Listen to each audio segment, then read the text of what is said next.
The mahogany conference table gleamed under harsh fluorescent lights as Marcus Sterling, CEO of Meridian Financial Group, stood at its head, his expensive suit perfectly pressed, his face twisted in what he probably thought was righteous indignation.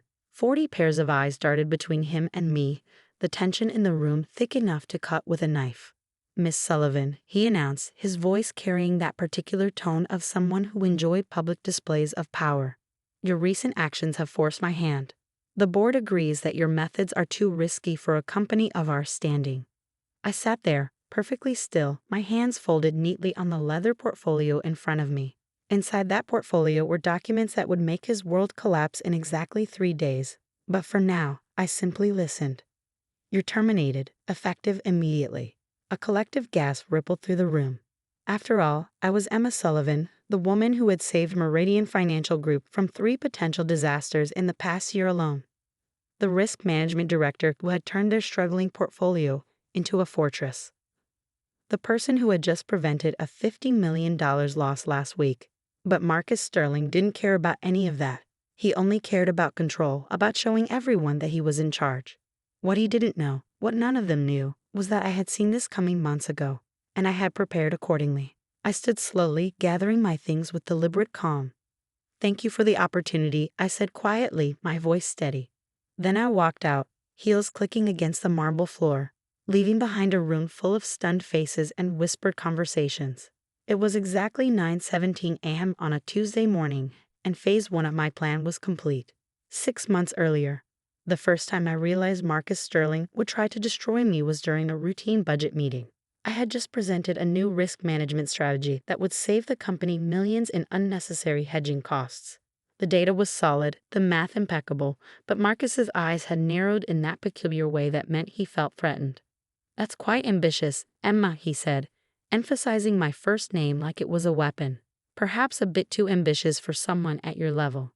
I had been at Meridian for 7 years by then, brought in during the financial crisis when they desperately needed someone who understood both risk and innovation. I had delivered, consistently and brilliantly, turning their risk management division from a corporate afterthought into the company's backbone. But Marcus had only been CEO for 8 months, brought in by a board that wanted a dynamic leader for their public image. He had the right pedigree, the right connections, the right look. What he didn't have was any real understanding of how financial risk actually worked. That day, watching him dismiss my strategy without even understanding it, I made a decision. I would protect myself quietly and thoroughly because men like Marcus Sterling didn't fire people. They destroyed them. I began by documenting everything. Every email, every meeting, every decision. I created encrypted backups of all my risk analyses, storing them securely off-site. But more importantly, I started laying the groundwork for something bigger. You see, Meridian's entire operation depended on their credit lines. Without them, the company's daily operations would grind to a halt. The biggest of these, a $50 million revolving credit facility, was coming up for renewal. Marcus, focused on his public appearances and corporate politics, had delegated the renewal process entirely to my department. What he didn't bother to read in the paperwork was that the renewal wasn't just a simple extension. It required a complete restructuring with new terms, new guarantees, and most importantly, new ownership of the special purpose vehicle that actually held the credit facility. I spent 3 months quietly negotiating with Somerset Bank, building relationships, explaining my methodology. They understood what Marcus never could, that true financial security came from understanding risk, not avoiding it. When they offered to let me take personal ownership of the SPV that would hold the credit line, I accepted with a small smile. The paperwork was complex, deliberately so.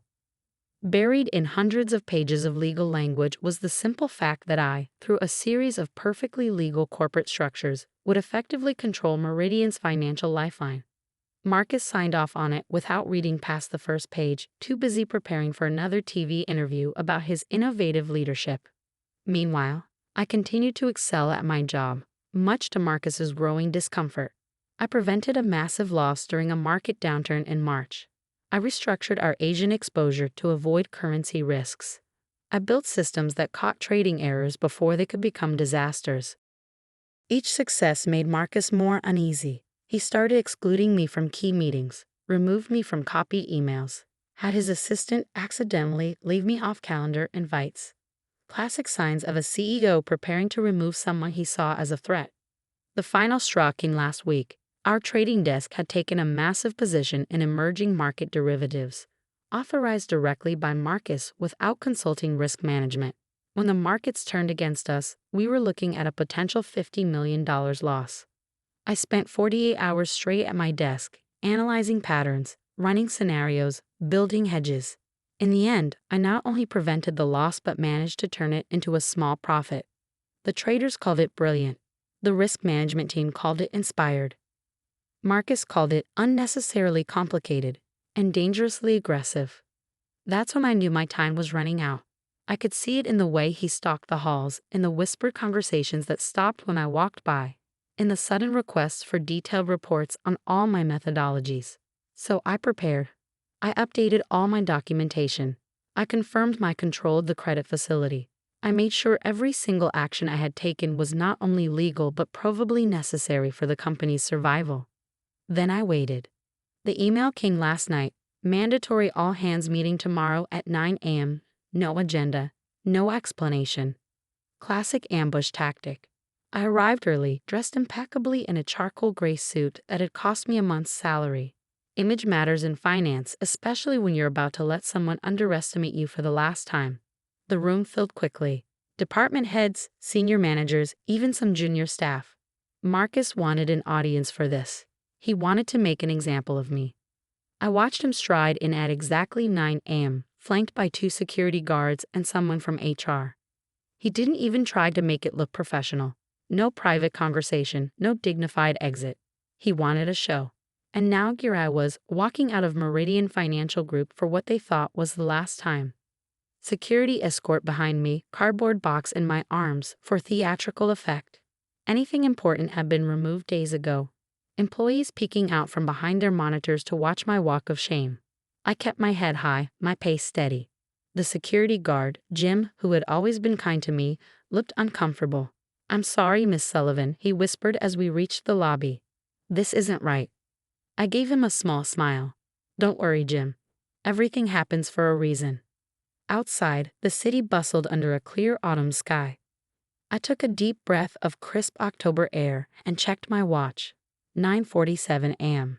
In exactly 3 days, Marcus Sterling would learn what real risk looked like.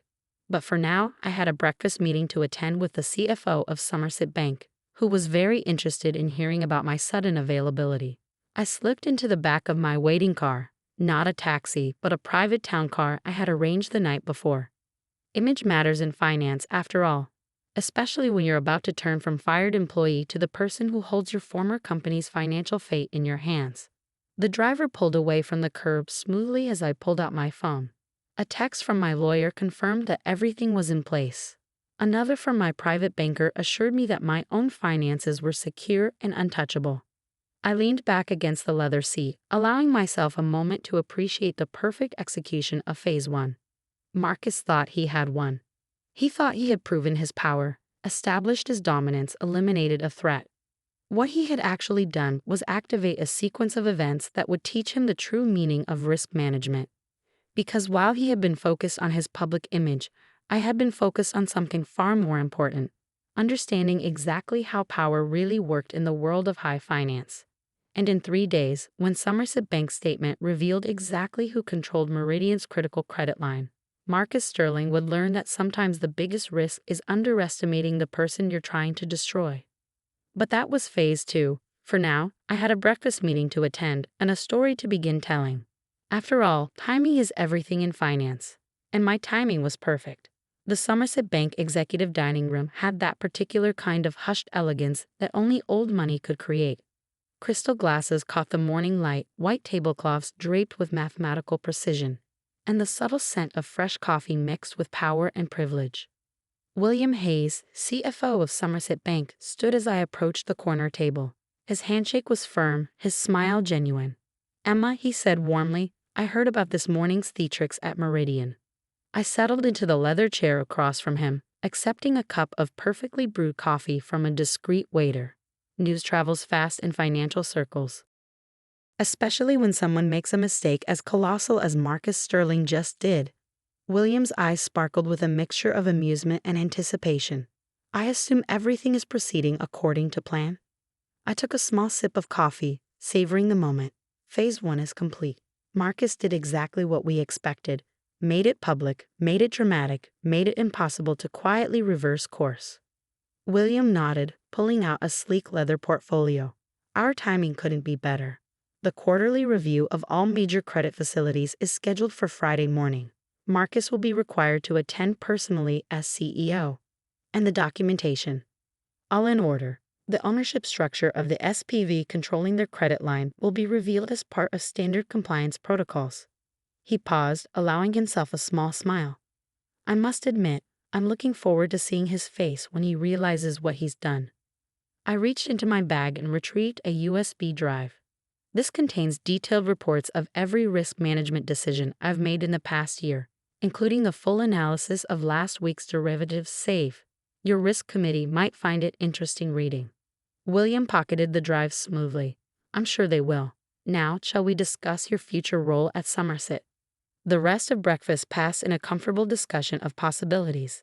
By the time I left, I had a verbal offer to become Somerset's new head of strategic risk management at triple my Meridian salary. But that would come later. For now, there was work to be done. Back in my car, I checked my phone. 3 missed calls from Meridian's HR department, 5 from their legal team, and 1 very interesting text from Sarah Chen, my former deputy. Complete chaos here. MS trying to access your risk management systems. Nobody can understand your notation system. Of course they couldn't. I had developed my own proprietary method of coding risk assessments over the years. It was perfectly logical if you understood the underlying mathematics, which Marcus very clearly didn't. I smiled, remembering his dismissal of my methods as unnecessarily complicated. He was about to discover just how necessary that complication had been. By afternoon, the first real tremors began. My phone buzzed with a message from my inside source at Meridian's trading desk. Emergency meeting called. MS trying to explain your hedging strategies to the board. Making 0 sense.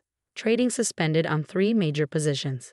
I could picture it perfectly, Marcus standing in the same conference room where he'd fired me this morning, trying to explain complex risk management protocols he'd never bothered to understand.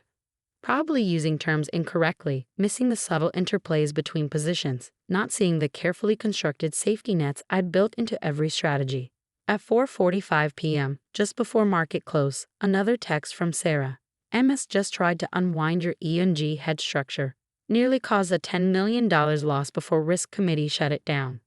Board member Jenkins asking questions. That would be Catherine Jenkins, the only board member with actual banking experience. She'd always understood my work, even as she'd been outvoted by Marcus's supporters. Now she would be starting to see the full picture. I spent that evening in my home office, a glass of expensive bourbon at my elbow, watching the pieces fall into place. My lawyer called to confirm that all my work at Meridian was properly documented and legally protected. My private banker reported unusual activity.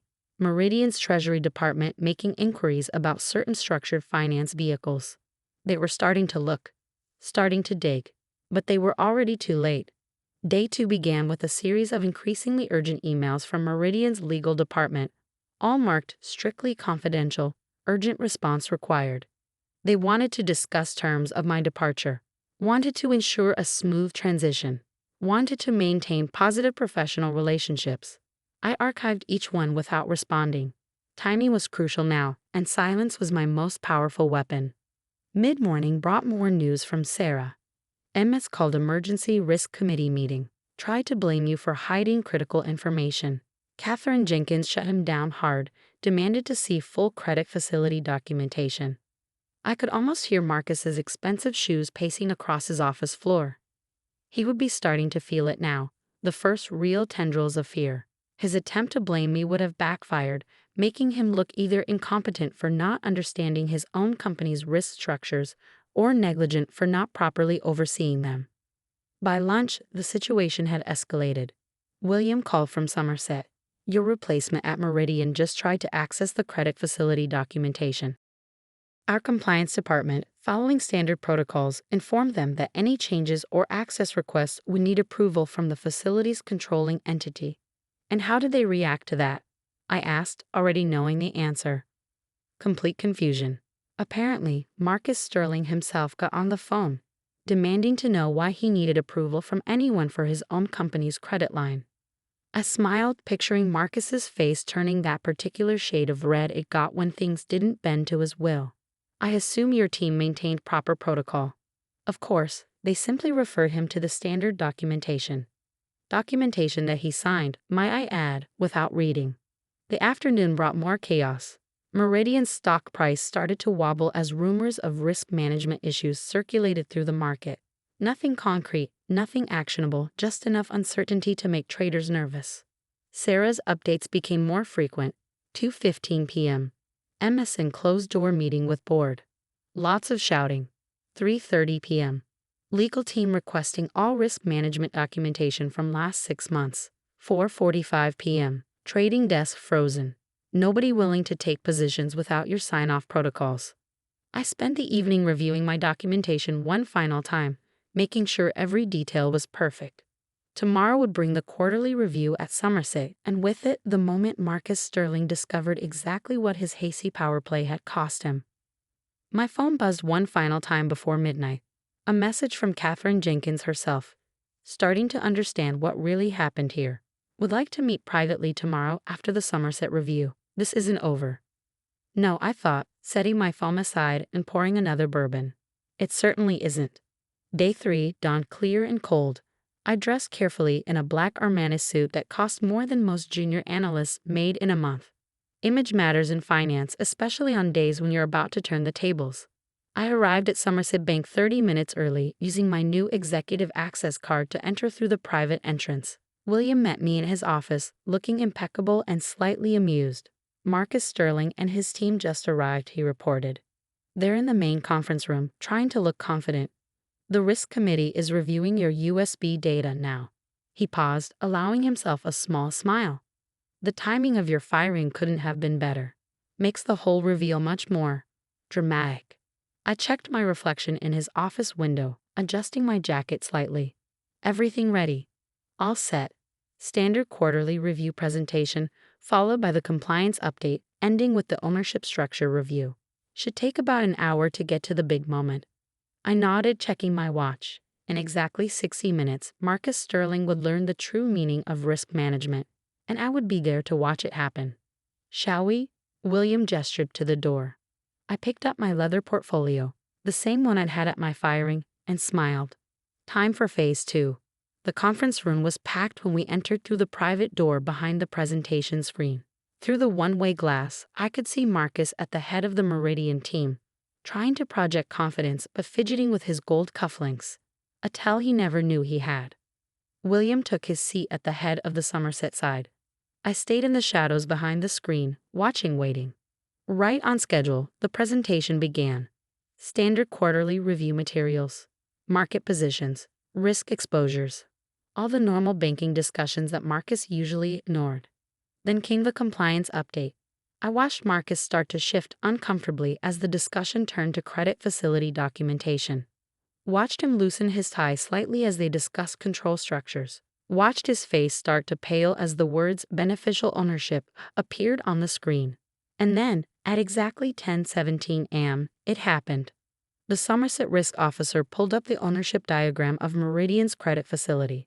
There, in clear corporate structure boxes, was the chain of control, leading directly to a holding company owned by one Emma Sullivan. The room went completely silent. Marcus's face, already pale, turned absolutely white. He started to stand, then fell back into his chair as the full implications hit him. He hadn't just fired an employee. He had fired the person who controlled his company's financial lifeline. Phase 2 was complete, and Phase 3 was about to begin. Part 3, The Reckoning. The next few moments in Somerset Bank's conference room felt like watching a slow-motion car crash. Marcus Sterling, the man who had so confidently fired me 3 days ago, sat frozen in his chair, his face a mask of dawning horror as he stared at the ownership structure displayed on the screen. This can't be right, he stammered, his voice having lost all its previous authority. There must be some mistake. William Hayes, ever the consummate banker, smiled politely. I assure you, Mr. Sterling, there's no mistake. The documentation is quite clear. Your signature is on every page. That's when I stepped out from behind the screen, enjoying the way Marcus's eyes widened in shock. Perhaps, I said quietly, you should have read those papers more carefully before signing them. The room erupted in barely contained chaos. Meridian's legal counsel started frantically flipping through documents. Their CFO had turned an interesting shade of gray. And Katherine Jenkins, watching from the end of the table, had the smallest smile playing at the corners of her mouth. Marcus shot to his feet, his face now turning from white to red. This is manipulation. Fraud. I'll have you arrested for this. I placed my portfolio on the table, opening it with deliberate calm. Everything was done completely legally, Marcus. The ownership structure was clearly detailed in the documentation. Documentation that you signed, multiple times. I slid out a stack of papers, his signature prominent on each one. Would you like to review them now? He fell back into his chair, the fight visibly draining from him as reality set in. The entire room watched in silence as the implications became clear to everyone. The man who had publicly fired me 3 days ago had just discovered that I controlled his company's financial lifeline. William cleared his throat. Perhaps this would be a good time to discuss the terms of the credit facility's continuation. Marcus's head snapped up. Terms? What terms? Well, I said, taking a seat at the table. As the controlling entity of the credit facility, I have certain concerns about Meridian's current risk management practices, particularly in light of recent leadership decisions. Katherine Jenkins leaned forward. I believe the board would be very interested in hearing these concerns.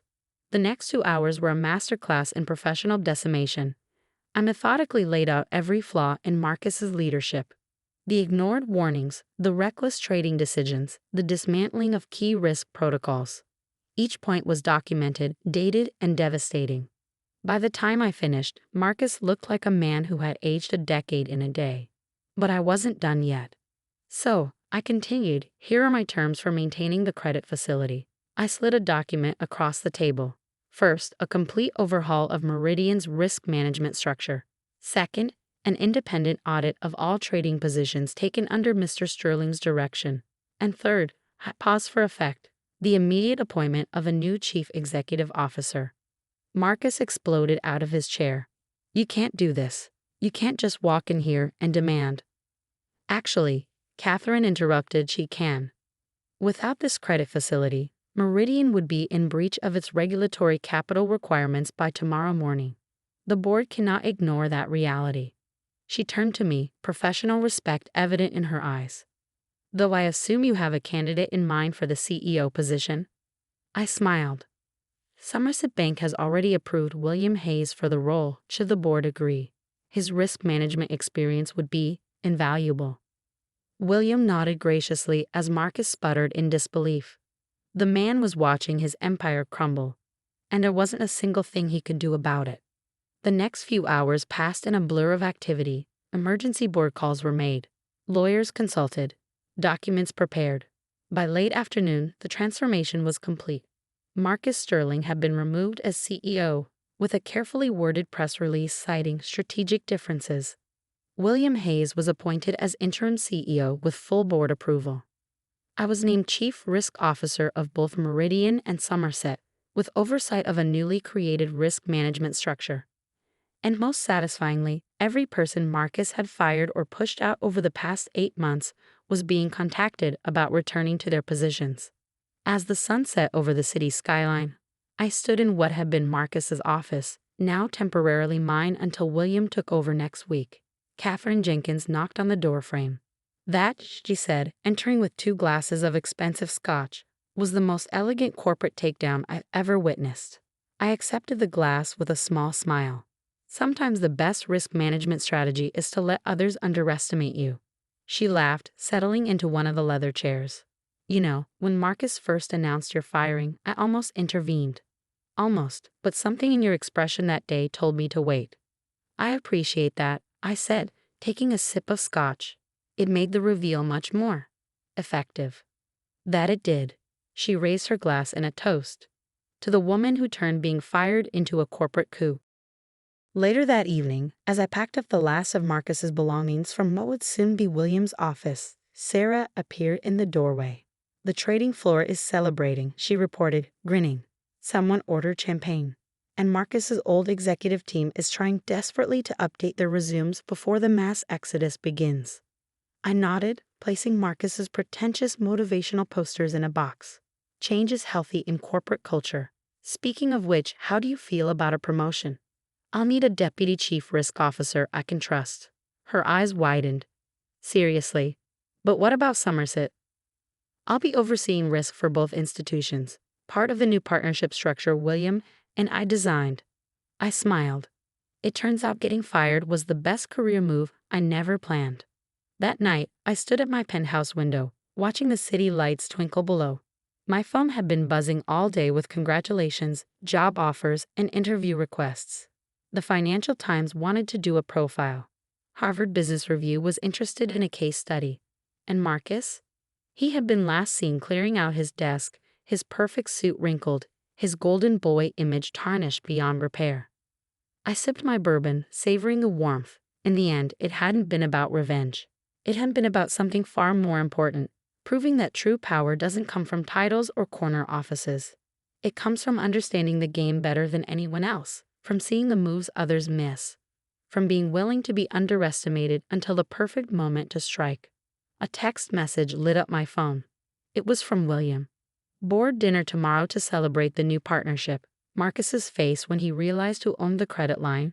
Priceless. "See you at 8. I smiled, remembering that moment of revelation. Marcus had thought he was showing strength by firing me in front of everyone. Instead, he had staged the perfect backdrop for his own downfall. The next morning, I arrived at the office early. The security guard, the same one who had escorted me out 3 days ago, grinned and waved me through. "Welcome back, Ms. Sullivan."